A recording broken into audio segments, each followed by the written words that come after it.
And now, from Grid Square Echo Mike 48, this is 100 Watts and a Wire.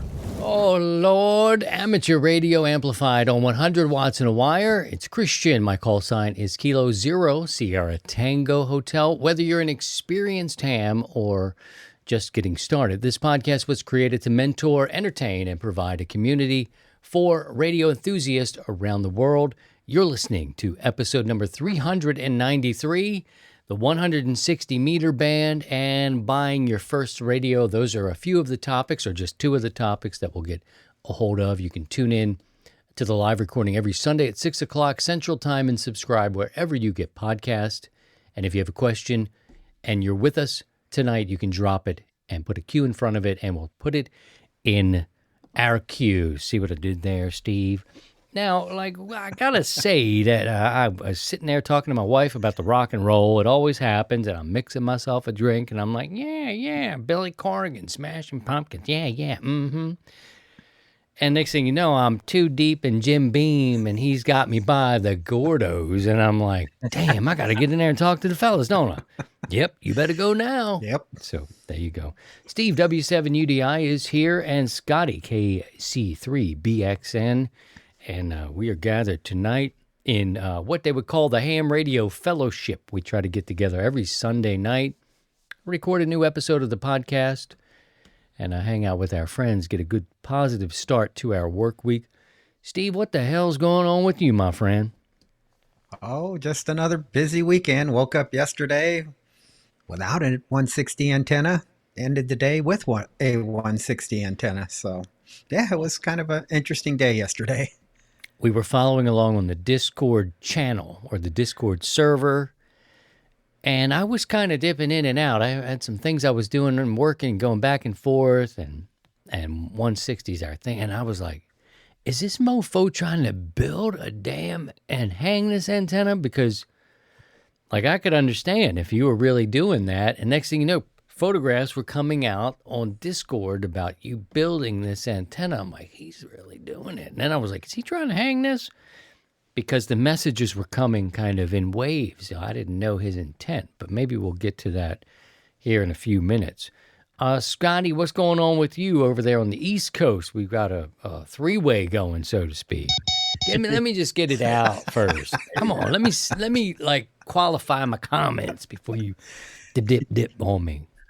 Nothing quite as exciting as a 160-meter double bazooka, but been playing with some gummy sticks, as they've been dubbed now. So some gummy sticks. Playing with got some a ham whole sticks line, in a dive bowl. Got the gummy loop, the gummy sticks. It's a whole gummy line of antenna accessories here at the KC3BXM penthouse. And we will be giving away, definitely a penthouse there in Ellicott City, for sure. We will be giving away 47 Nano Pluses tonight, HD version. You got one Pixel. I think you can make a favicon for your website, something like that. Weighs about 7 pounds. You pay for shipping. We're going to give away 47 of them tonight. If you can tell me why is everything Scotty related to the gummies, you let me know. Put it in the chat if you're here tonight. Send me an email, because we'll have 47 more for you if you're just listening to this going down the road.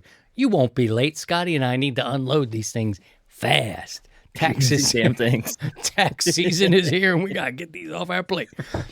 Just 7 pounds, and they'll do anything you do. You take them with you. If you ain't doing anything, they ain't doing anything. So take them with you. Something like that. They do what you do. They do what you do. That's right. That's our slogan. Yep. The Nano Use them Plus. as Gordo cams.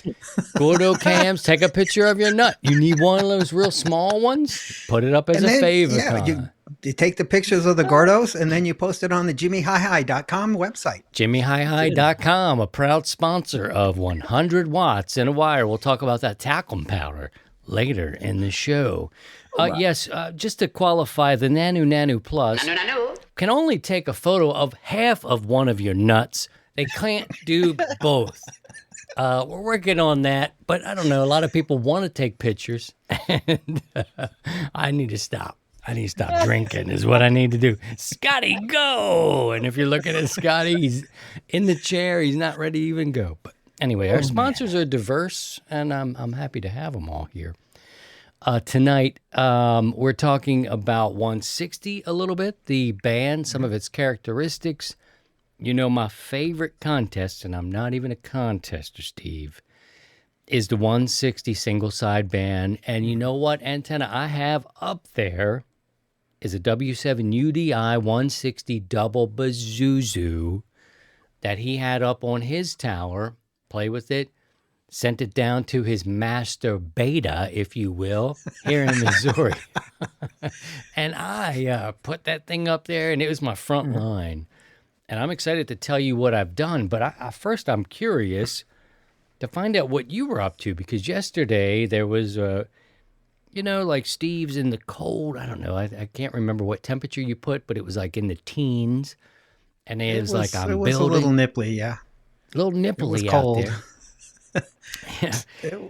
What were you doing, man? What was the intensity? The photographs came out, and you were kind of like those posts that come on social, and you're like, yeah, and you needed someone to enable you a little bit.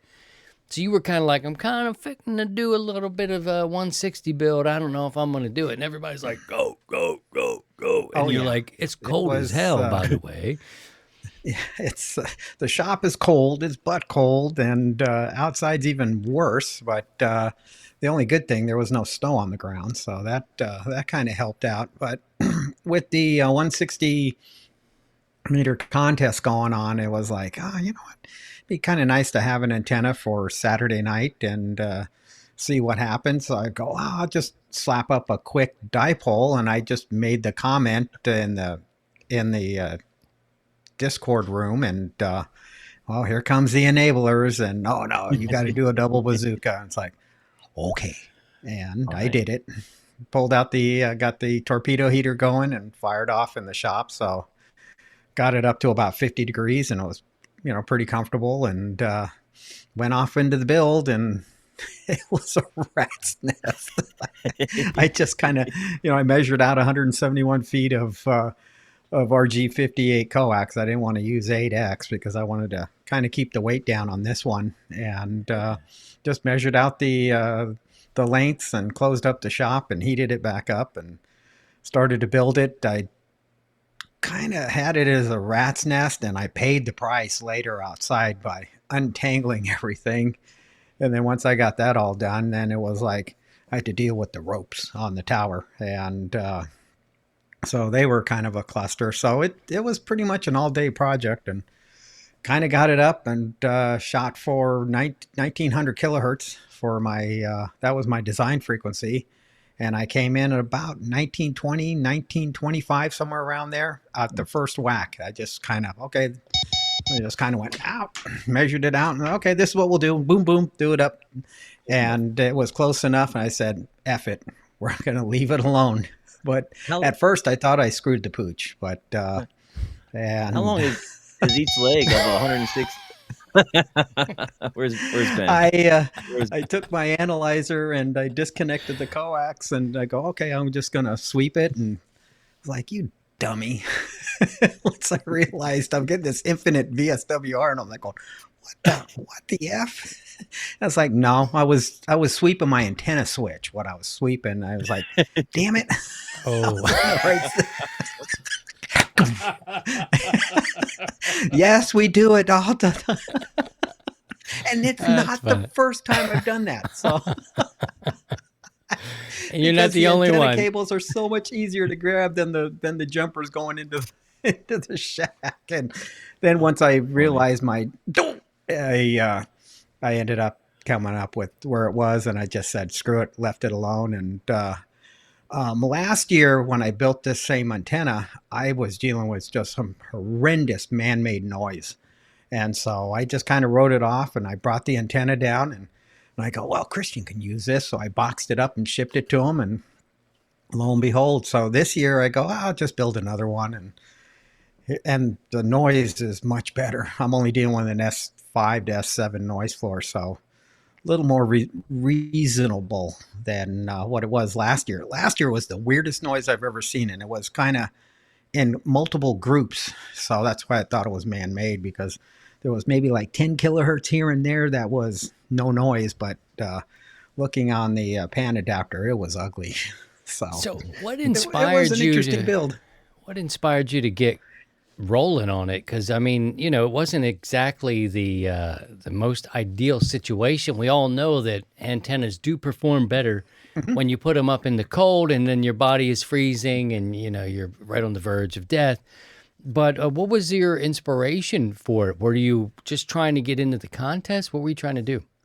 No, it was actually you guys, on the contest Friday night. And yeah, I'm doing this, doing that. And a couple of guys were using their end feds, tuning up on 160. And so it was kind of like, well, you know what? I think I'm being left out here. I might as well do something. And it was Okay. just kind of one of those, it was just a spur of the moment. I didn't wake up yesterday planning on building a 160 antenna and hanging it. Yeah, I thought it It was just pretty, kind of Off like the out cuff. of the box, off the cuff. Yeah. Oh yeah, Uh, and then in the middle of that, I had to go, take the dogs down to the groomer and pick them up, do other mhm. odds and ends. That's why it kind of went in in waves. It wasn't I work on a little bit, then I'd go do something, come back, finish it up, go do something else, and then. But the actual build, was done in 30 minutes, so not a big deal. I had a blast, man. This is kind of my thing. And the first night, before the sun even went down, I was getting involved. I was, it's like ridiculous. And you hear the local. I'm going to say local, but I mean like Kansas. You might hear Arkansas. You may hear Kentucky. As the sun's starting to set, once the sun went down, everything exploded, and I got nutty. Like I didn't make any contacts except for on 160. And I've got some great reports for your antenna build, Steve. So Nice. I want to tell you, I was keeping score. Let's see if you guys can take a look and see this here. I don't know if it'll focus in on for you.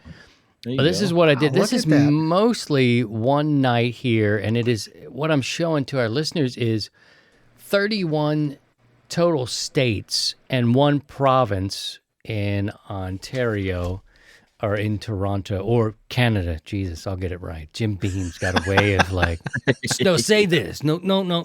You meant that one. Say this one. But 31, and I woke up yesterday. It was a Saturday morning, the next day, and I only had a couple, and I got 3 yesterday, right? And this morning it was all the same kind of suspects that were on. I don't always get a lot of West Coast on 160, but yesterday in the morning I get up and I told myself I'm gonna get up early, and it's not for the band at all. It was just like I'm gonna get up normal time if I can sleep in a 15 minutes longer, whatever. And there was only a few stations on at this time because around 7:00 a.m. local, the sun's up, or not up, but light, and it goes away. It pretty much goes away by 7 a.m. here on 160. But what did I hear? And I thought of you, Steve, and I was like, I hear Hawaii. And I'm like, Hawaii. And he was low. Saturday morning, early, the sun was up. I was looking out the window. I could see the sun coming up. Got him. And I was like, that's a long country haul from here, man. Right. That is a long, that's probably my furthest 160 contact, And so your antenna build did it, man. It had handled the East Coast. We went up to, Massachusetts. We we went up to Maine, Vermont. That's a 1,000-mile jump. And, we will talk about the characteristics, but this was an antenna Steve built. We have a video on our YouTube channel, and it's called Steve's Double Bazooka, whatever it's called, right? And it's doing really well in terms of people watching it. It's doing really well in that, and it's just up there for you to learn how to build this antenna.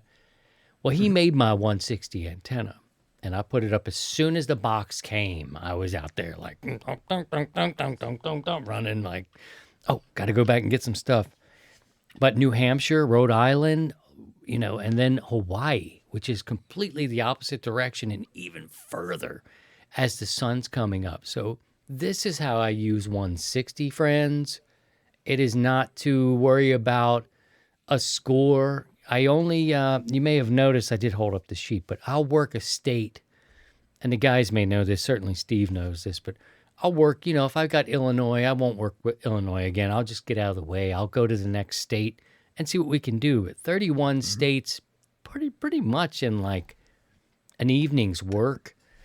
That's what tells me this antenna can make it. I wish I would have had more West Coast stations, but the fact that Hawaii came through, great build.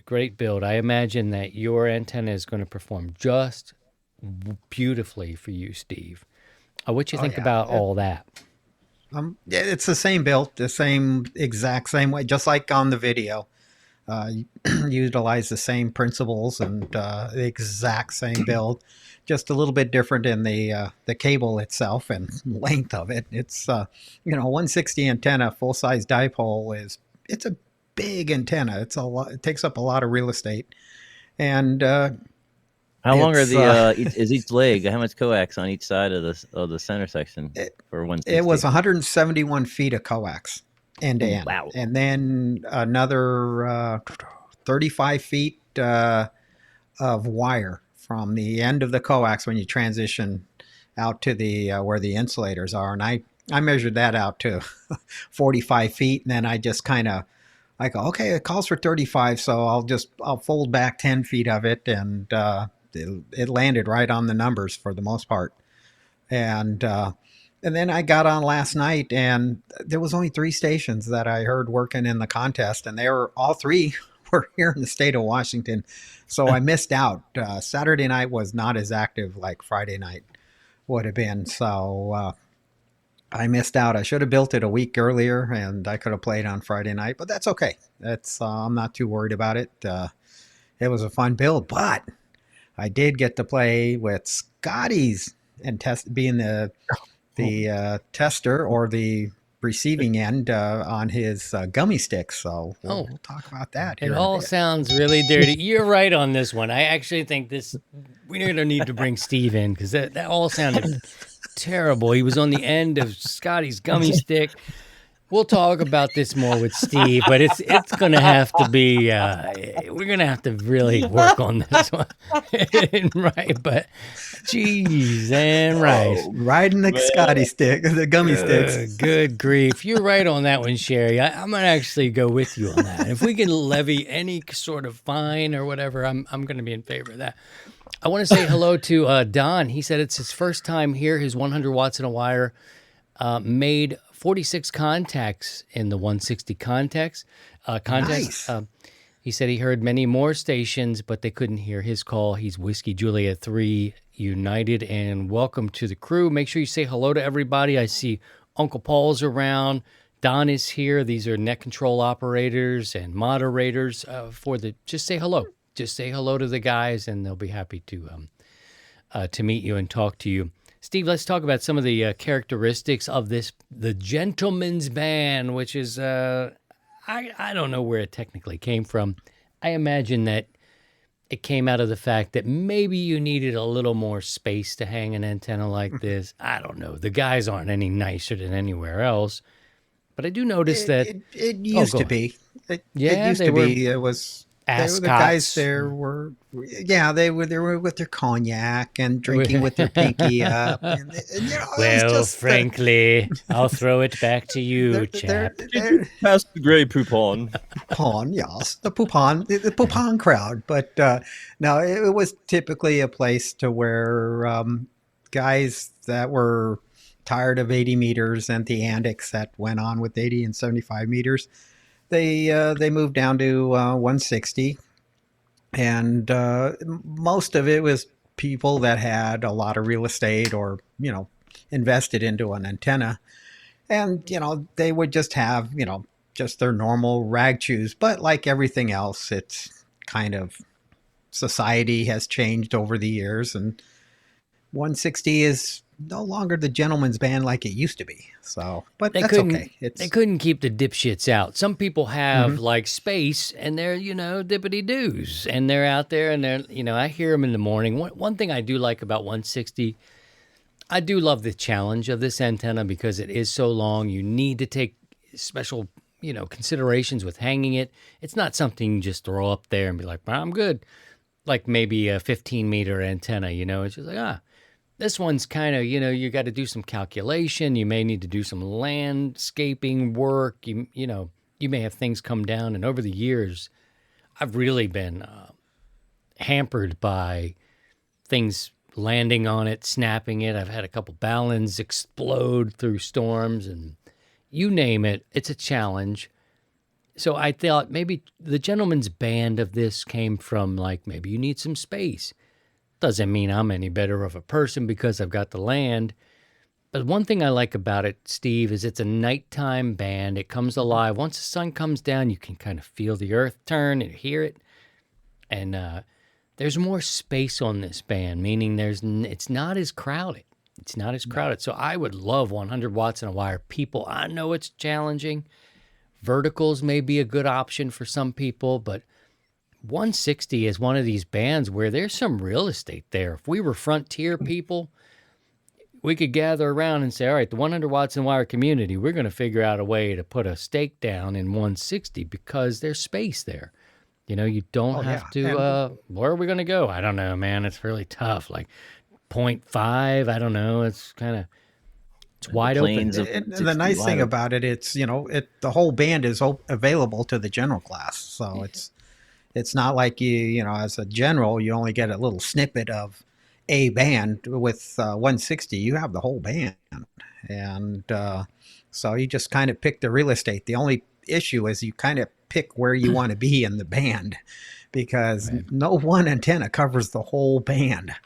So it's either you kind of pick the upper part, which makes the antennas a little shorter, or you pick the lower part, which makes and the antennas are even longer. And the difference between the two ends, even though it's 200 kilohertz, we're talking a lot of feet on the antenna size. So it's when you're tuning an antenna, you're not tuning by 6 inches here or there. It's in 1 foot increments or more. So it's it's a fun band. It mimics, the closest thing to mimic it is the AM broadcast band. So if you ever pay attention what's going on the AM broadcast band, 160 just mimics it perfectly because it's right next door to AM broadcasters.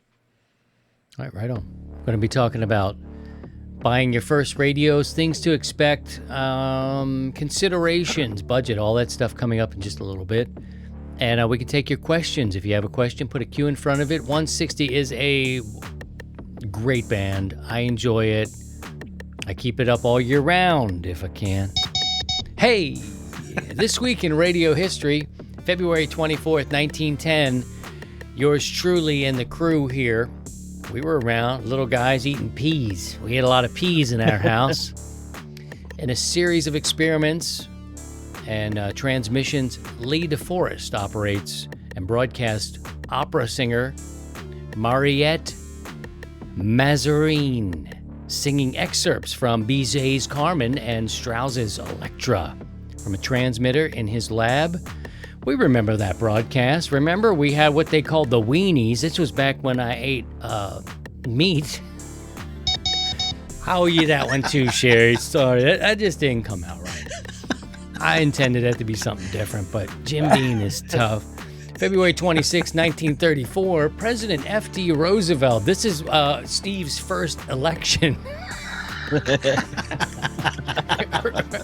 He urged Congress to create the FCC. Steve, were you opposed? I told him not to do it, but he wouldn't listen. You said, no, don't do that. Steve's first election. He said, his first lobbying gig. It was good. He was in college. March 2nd, 1897. This was when we were all little G's. Marconi granted his first wireless patent. And one day, I think we're going to have to really get involved in telling the story of Tesla and Marconi and Edison. Man, what a race to kind of get to the patents. And if you had the money, you could get it. You could get it. And unfortunately, Tesla had the mind. He didn't have all the dollars. And I'm a Tesla fan, if we haven't stated before. All in favor of Tesla, say aye. Aye. Oh, it's kind of a reluctant. But anyway, that bill passes. And there you have it. That's our week in history. Scotty's here. He's got some events that are happening. Scotty, what in the world is happening? We're almost in March. Can you believe this? Yeah, it's next weekend. There's not a whole lot of contest activity going on. They have the ARRL International DX contest is happening though, so that ought to be a busy one. That's happening March 4th and 5th. Also, the Antique Wireless Association, their John Rollins Memorial DX contest is happening that weekend as well. And not much else on the contest front. Special events, I didn't see a whole lot going on for next weekend either, but FT8WW, Crozet Island, he's still down there doing his thing. And he was on 20 meters on voice last night. Folks trying to get him and said he'd be back. So keep an eye. I know he's been doing the FT8 thing, but I didn't realize he was doing some voice contacts as well. So, and that's about all I could dig up for this week. Back to you, Christian. Well, thank you very much. Thank you very much. And don't forget, PowerFilm Solar and Gigaparts, providing quality solar power solutions for your portable operating needs. To explore PowerFilm's selection of quality products, visit gigaparts.com and search 100 watts, 100 watts, one word sort of thing. Pull it up, take a look around, and when you poke around on that website, it lets them know that, you got there through us, and that helps us. And if you find value in the 100 Watts in a Wire community, you can support the content and the community you enjoy by visiting buymeacoffee.com/100watts. It's an easy way to support the content you enjoy, and it's as easy and cheap as a real cup of coffee. Consider the benefits of a monthly contribution. Our dipole level is popular. It's $1 an episode. That's just $4 a month, cheaper than a real cup of coffee.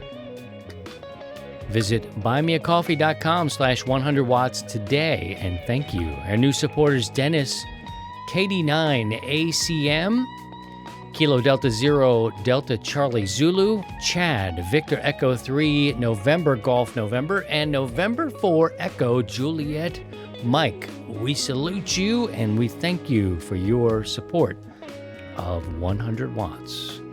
And now we're going to kiss you on the mouth. Steve, you go first. I guess that's not how it goes. A couple questions did come in. I recorded this morning with some sunglasses on, which is kind of a joke.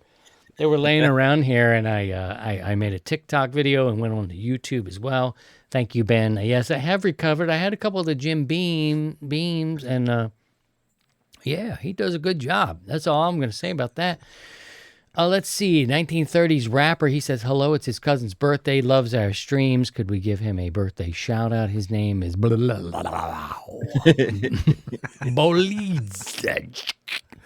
Happy birthday to you. From the crew and Jimmy Hi.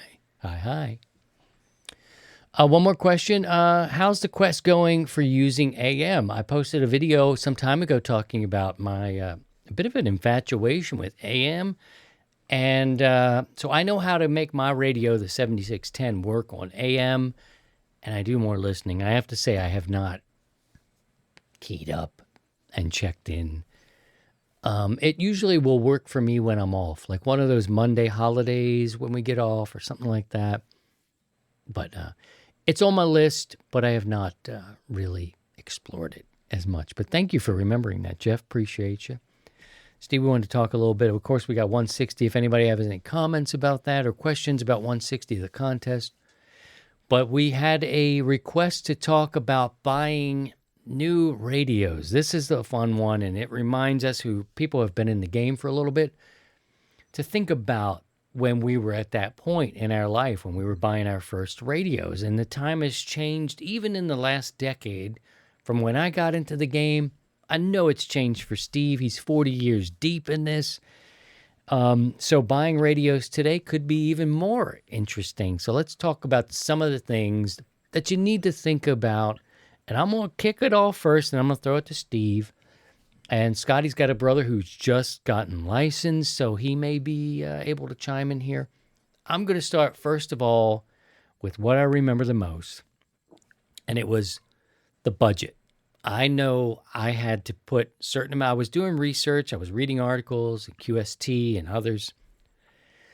And I came across an article and I had my mind set on the radio.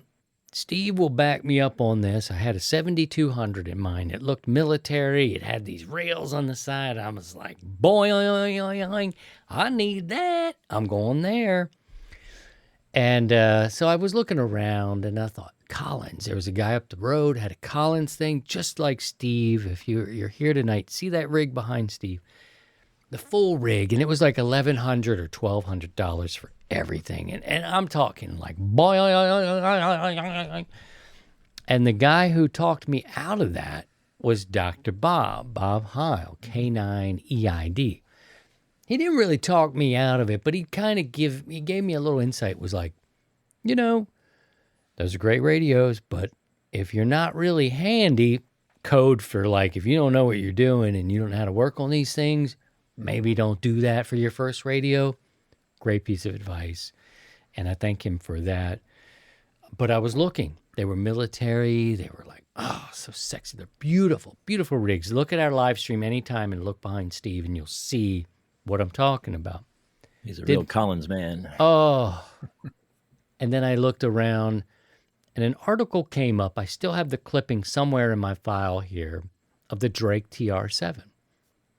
And it basically said, this radio in its day was like a Mercedes-Benz. And it would paint it these beautiful images in my mind about like this radio from the mid to late 70s. Suddenly, someone came up, a Drake guy. He was like, yeah, I live in Ohio where the Drake factory was. I knew the Drake family, 90-some% Drake guy. I know the playgrounds that Mr. Drake built in the community, and I was like, this is great. Like, he knew, he had the book, all the service, all the crap, and at that point, I had no idea what any of it meant, but I went to my people, Steve being one of them. What do you think about this, the Drake TR7? Dr. Bob at the time said, if it's not 100% I can't get my accent out. If it's not 100% perfect, you let it go. Like, no. And I was like, but Bob, it's so sexy. No. And I got to say, I don't want to put any words in Steve's mouth, but he was not as hardcore on it being a perfect radio. And if I'm wrong, he'll correct me here. I'm going to toss it to him in a second. But I think I spent $600, $650 to get this rig here. It was not 100%. I went against the wisdom of Dr. Bob, who wanted perfection. And I brought it in, and it was my first thing. And I still have it. And I don't think I'll let it go anytime soon. But the long story of that whole thing was I think you need to establish a budget. I had a young family. Still do. And I could not make mistakes in my purchases. I wasn't going to lose another $600 and be like, I can just snap it off again and I'll get another one. What the hell? I had to be very careful with that. So budget was my main consideration. Let me toss it over to Steve to get his impressions on any of that and then add some insight into buying your first radio. Steve.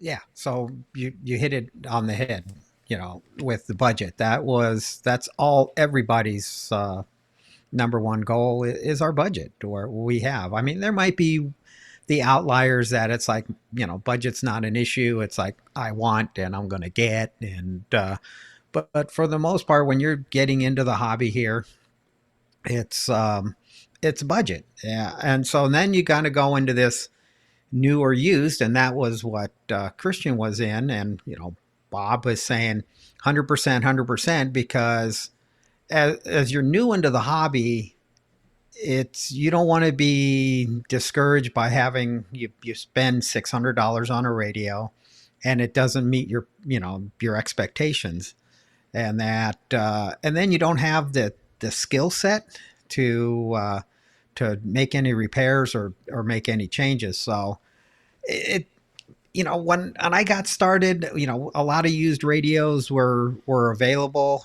They were cheap. They were simple to work on, but as time went on, they became more and more complex.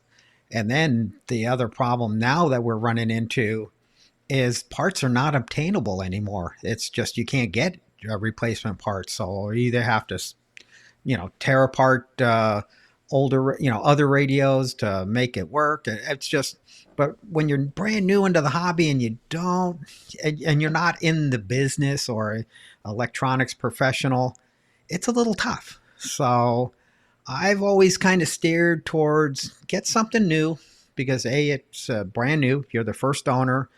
You don't have to worry about who the previous owner was, how the radio was taken care of, whether it was abused or not.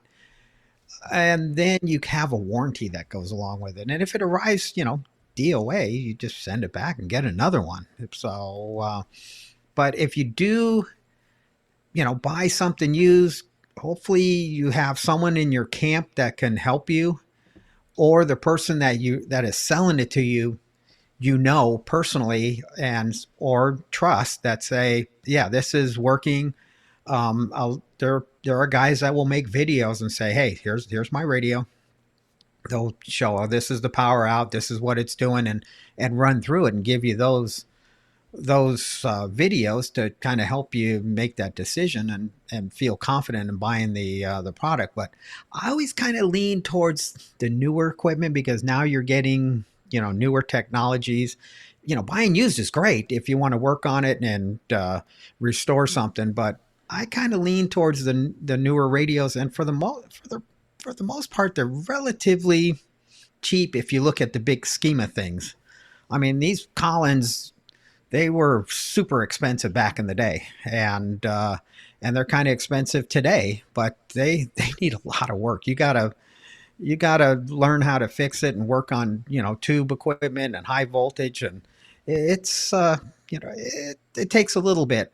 You want to just get a radio, you just want to turn it on and you want to operate. So I always kind of, like I said, lean towards the newer equipment. Now that it comes down to what do you want. So, but once you set your budget, and don't forget, don't set your budget just for the radio. You got to have other accessories to get on the air. You got to also budget in for a power supply, because a lot of radios are 12 volt power or 12 volt based. You're going to need at least a 30 amp power supply. You see the money floating down? So that's going to be another $100 and some odd dollars, couple $100 there. Then you got to have your antennas, your coax. So look at your budget as a whole. Don't just go, okay, I got $2,000 to work with.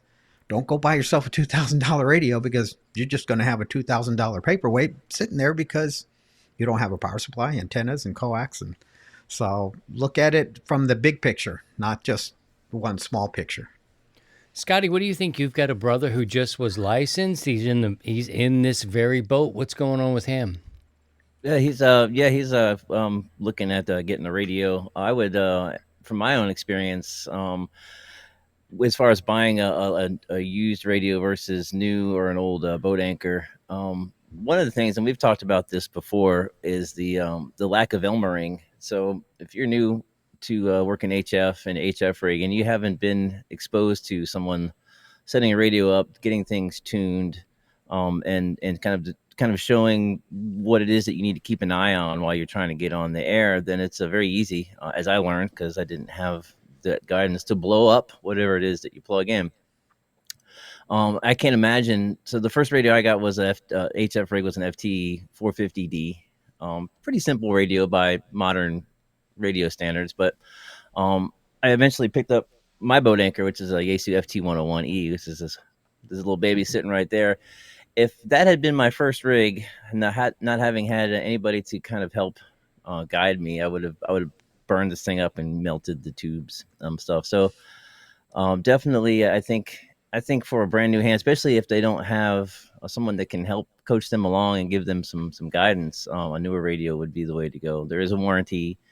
I know Yaesu at least is pretty good about, even if it's your fault and you blow it up, they're pretty good about getting the radio fixed at no charge. At least in my experience, my FT450 can vouch for that. And of course, budget is always a concern. In my brother's case, I'm helping him, and we're going to get a used radio for him, actually from somebody within the community. We're going to be getting a FT991 for his shack. Nice. And but him not being him being new, I'll be able to kind of show him the ropes along with that stuff, so I can kind of help him avoid some pitfalls. But I'm with Steve in a newer rig, something with a warranty. Of course, newer rigs can be a bit of a a bit of money, but there's some good, so like an ICOM 718, they're pretty reasonably priced. It's not a fancy radio, but it's got everything, all the nuts and bolts you need to make it a solid HF rig. I think it's a good starter radio. I think the 7300 went along and messed up the whole used market. I mean, it became a real. These guys still want a lot of money for their used radios, and the 7300 is. I'm not going to say affordable because I couldn't pop on one tonight if I needed to, but around $1,000 for what it gives you. And these guys are still asking for a ton of money on their used gear, so they're kind of, the 7300 has affected how, you can buy things. You would think the prices would go down, and maybe they do in some places. And maybe these guys are saying, look, I'll hold on to it. I don't know. I'm going to keep this before I just give it away. But the 7300 has made it, more of it. And I'm sure there's a Yaesu. Yeah, there's got to be a Yaesu equivalent to that thing. But we can explore the market a little bit more. But the used market is an interesting deal. And I do like what the guys are saying in terms of having a warranty, send it back. You can get it worked on within a certain amount of time. Sometimes when you buy used, you don't know. I did it. I had to do it.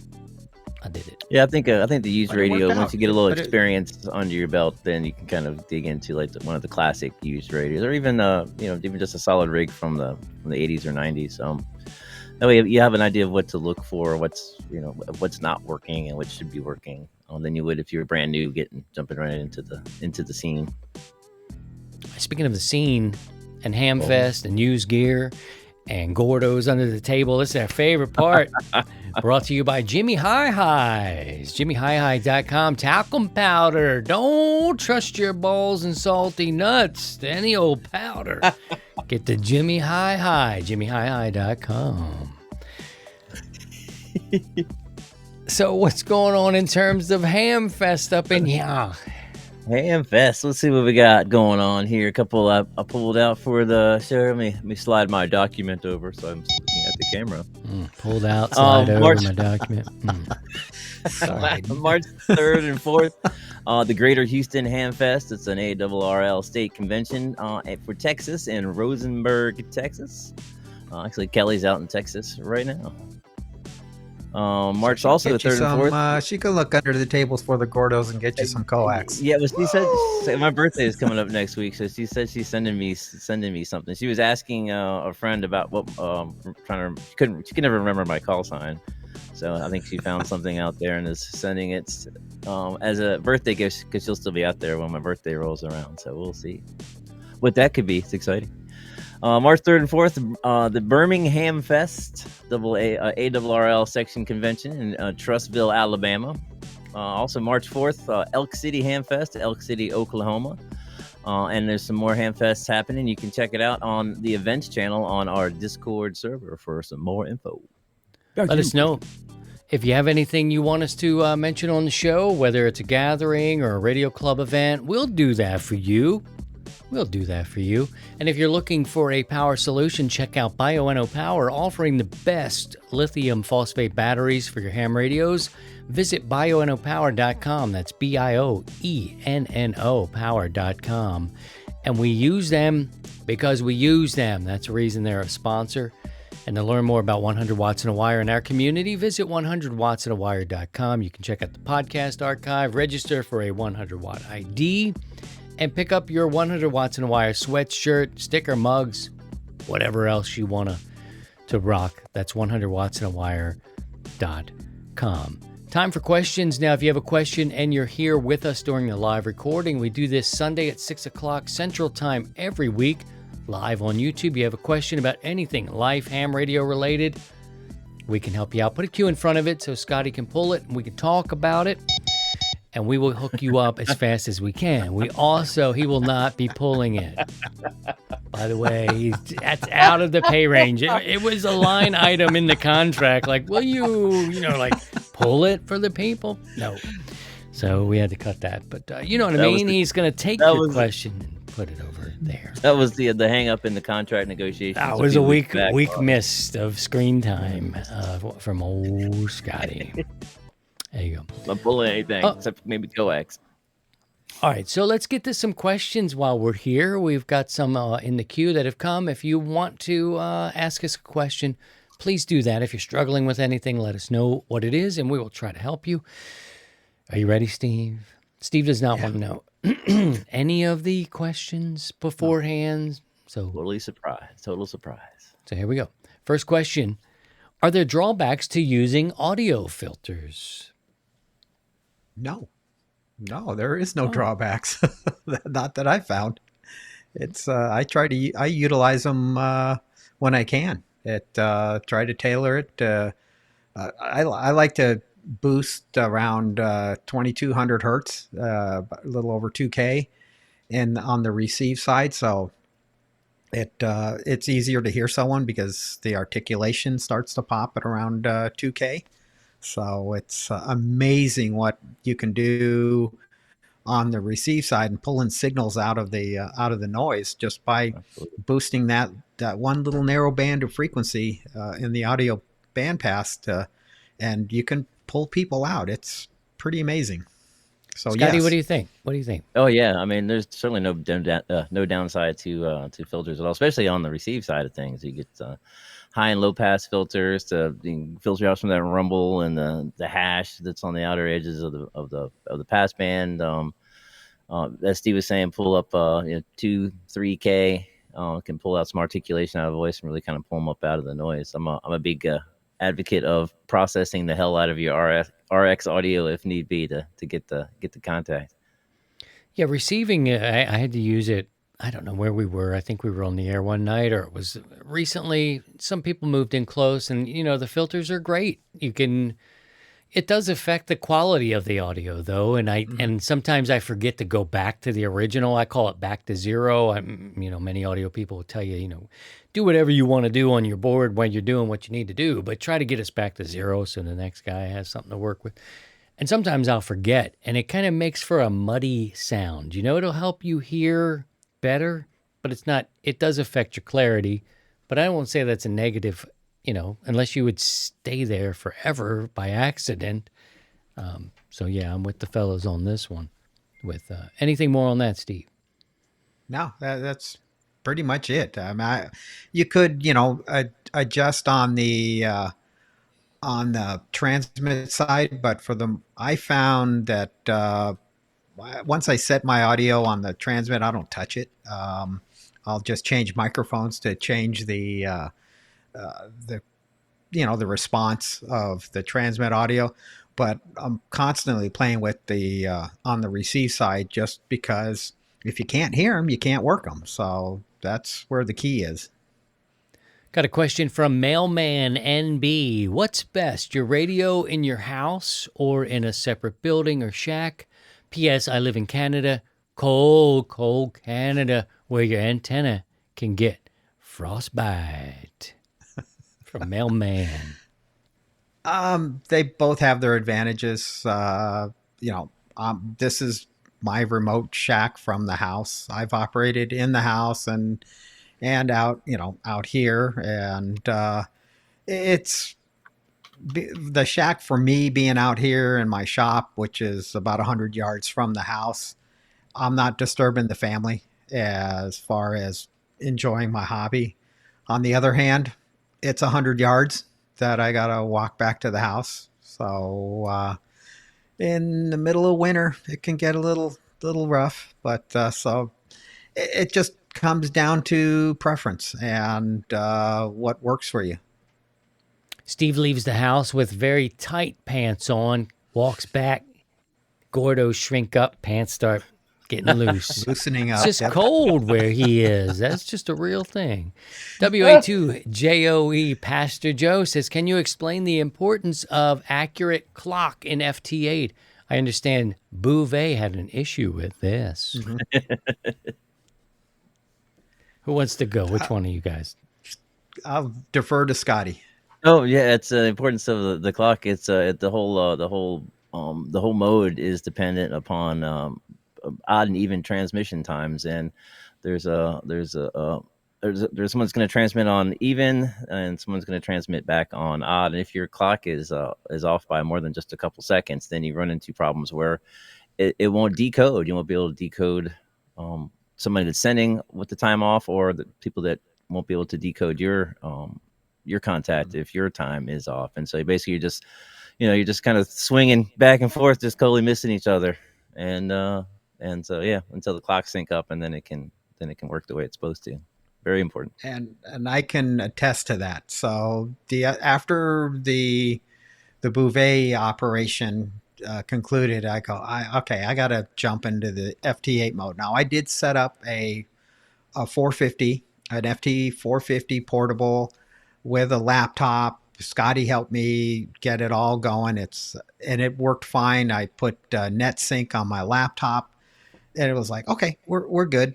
And it worked great. It was fantastic. So I set it up here on my 3000 to for FT8, going, okay, this is, I think, what's going to happen with the DXpeditions from here on out. FT8 is going to be a more important mode.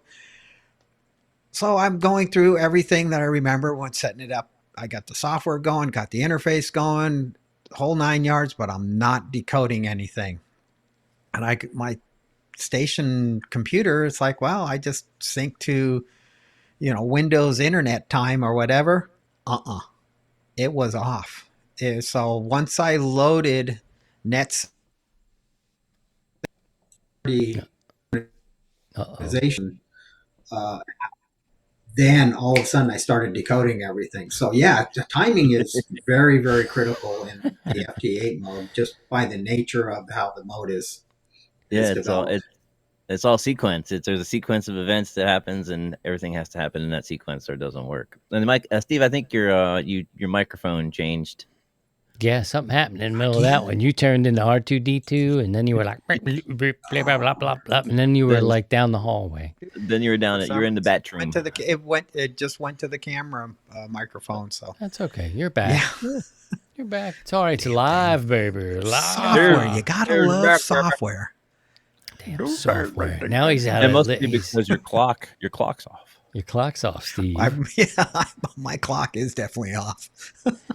And so's your lips with your audio, but that's okay. It's kind of like watching, the old movies. Oh, just think of the old Japanese Godzilla films. Oh, hell yeah. Bruce Lee movies. Yeah. Hello. Hello. And it comes in a little bit later. All right. If you have a question, put a Q in front of it if you're here with us. If not, we'll continue on. We have a few more minutes before we head on off for this episode. Live coverage of the 100 Watts and Wire Sunday Evening Net follows this in the live stream as we kiss you on the mouth goodbye for the episode. Next question. When would you recommend getting an amplifier? After you get about the best antenna system you can get up, because an antennas work bidirectionally. It works in the receive direction and the transmit direction. If you can't hear the station, even having an amplifier, you won't be able to work them because you can't hear them. So if anything, you'd rather have a better receiver than more transmit. And so get your station to the point to where you're maxed out on your antenna system, whether it's a beam or wire antennas or whatever, and then start thinking about an amplifier down the road. But I don't recommend it at in the very beginning. It is nice, but you're better off taking steps as you're marching or going through this hobby of ours, and you'll appreciate it more as time goes on, as you make different steps and improve your station. But get your receive in order the best you can, your antenna system, then think about an amplifier. That should be your last step. That's the icing on the cake. Great question. Mm-hmm. And we've learned that your antenna is bi. It is by. Nothing wrong with that. We're everybody's welcome. Another question here. Is the ARRL membership worth the money? Oh, this is good. What do you guys think? If you're here, hold on now. If everybody's here in the chat, you let us know. Put a Y for yes and N for no. Is the ARRL membership worth the money? Who wants to go first on this one? I'm kind of wishing I had my $50 back, but that's all I'm going to say about that for now until I find out. Steve, what do you think? Are you going to be the station that Pacers want? For some, the magazine is what it's worth. So, having that, and mine's in the bathroom. And then they're, an advocate for us. It's a good place for it. In Washington. But to be, I'm a life member, so I jumped in with both feet, and many years ago. So I think it's worth it. Personally, I find value in it, but others don't. There's, like every other organizations, they have their issues, they have their pluses, they have their minuses, and ARRL is run by people, and we know how people are.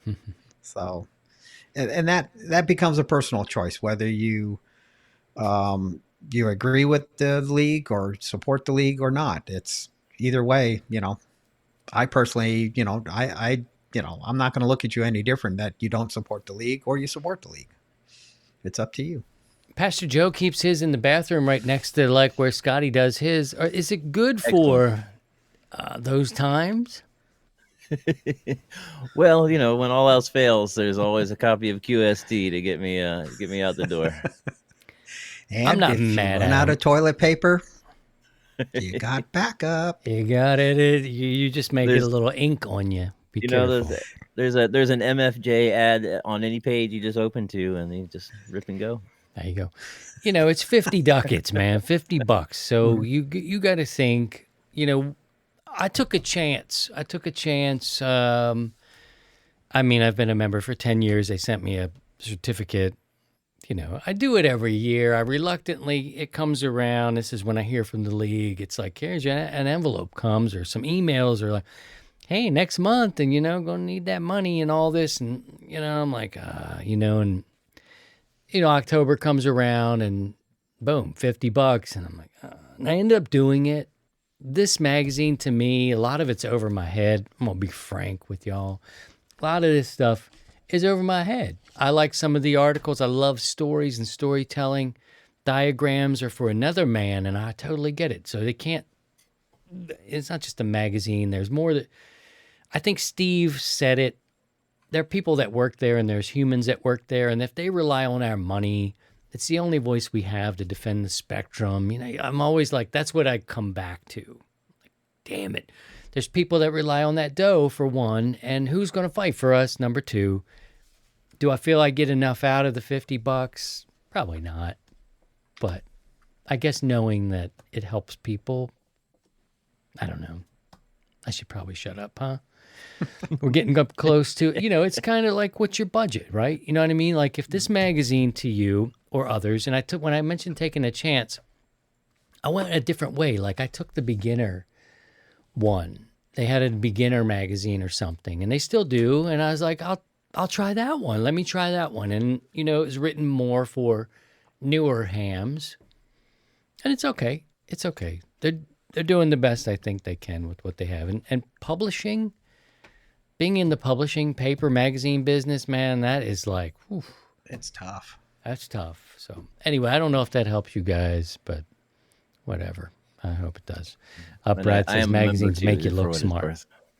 Yeah, if it makes you look smart. Yeah, I would leave it open to some diagrams and like, I was just studying here. This, I can't even find one. One other thing that's valuable and that I find valuable is if you're trying to find a radio, you can go back and look at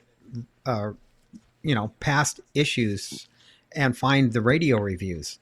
Yep. And there's product reviews and it's pretty well written. So there's that. There are technical articles, and there are some that people my vintage, as far as been in the hobby for a long time, they say that they're dumbed down, but they're not super technical, but they have QEX, which is a more technical side publication. So they're catering to that.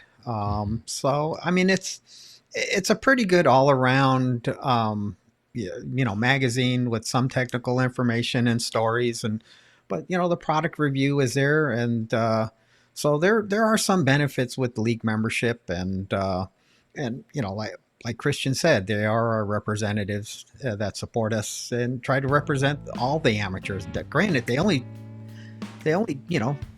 represent 20% of the licensed hams are members, so it's up to you. It's a matter of if you got the dough, if you find value in it, teach their own. I always hesitate a little bit, like, oh, I wish I had that $50, but I always do it. So I don't know what that tells you, but look at this. We've come up on the end of another episode. How time flies when you're having fun. Oh, the league is on the hotline. I guess I got some splaining to do. What you mean I sent you a mug, you dumb son of a bitch? That's what I hear. That's also what I spray on my stuff. Okay. Jeez. I don't know. Now Scotty's doing the drops. I got a bunch to send you. That's the game. My own Fred Norris. I always wanted that. Thanks to everybody who came by. Stick around for live coverage of the 100 Watts of Wire Sunday Evening Net. Please subscribe to the podcast. Take it with you. It'll be delivered to your doorstep by the morning time by Scotty in his short pants and half tuxedo outfit. Personally delivered. Dressed up in squirrel ears if you want. That's part of the subscription. Steve, thank you so much. I missed that part of the contract. Yeah, that's the fine print. It's real small. It's up under the Gordos. Tiny stuff. You gotta lift we the need to talk to you Gordos about up. that. Lift the Gordos up, and then it's right in there. 73, Steve. 73, Scotty. 7-3, Christian. 7-3, guys. Scotty. Take care of yourselves. Look after each other. And by all means, if you can, please try and stay above the noise. We'll see you again soon. To join the 100 Watts in a Wire community, visit 100wattsinawire.com.